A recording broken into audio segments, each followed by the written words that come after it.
Hello? O, anong meron? Si Kang Mina. Gising na siya.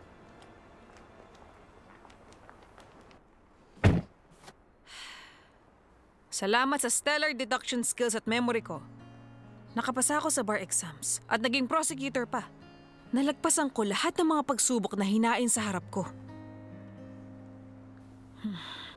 Hindi ko naman kaya magpanggap na Kang Mina sa pagtulog ko eh. Bakit pagtulog ba siya? Maganda pa rin ba siya at hindi ba siya nawawala ng poise? Siguro. 2 years older ka sa kanya, di ba? Na-unlock ko. Wala mo ang date. Birthday mo pala. Mina! Huwag kang mag-alala. Mas malakas si Sungwook sa inaakala mo.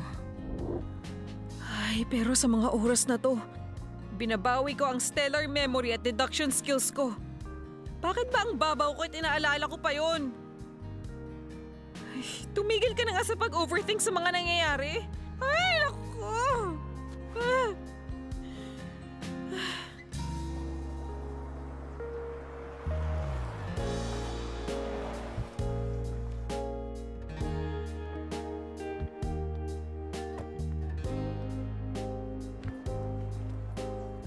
Pumasok na tayo. Sabi niya gusto ka rin niyang makausap at makilala. Okay. Pero, dapat siguro ikaw munang pumasok. Ako? Bakit? Dapat ikaw din. Kasi, matagal na kayong di nagkikita. May mga bagay kayo na dapat pag-usapan. Tsaka mukhang complicated pa ang mga bagay-bagay.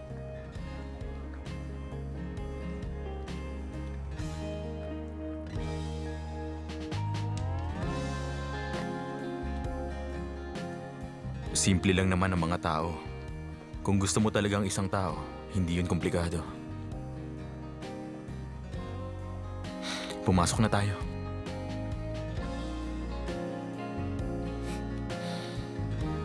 Tara.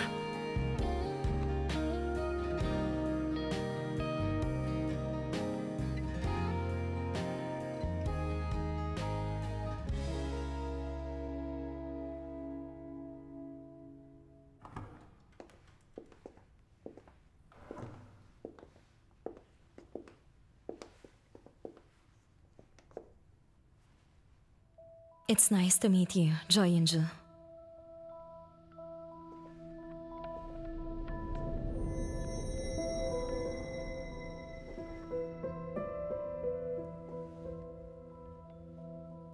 Hayaan mo ako magpakilala.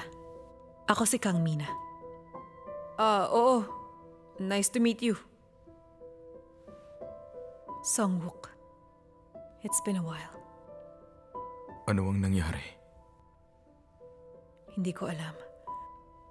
Pagising ko, bigla na lang bumalik ang lahat sa normal.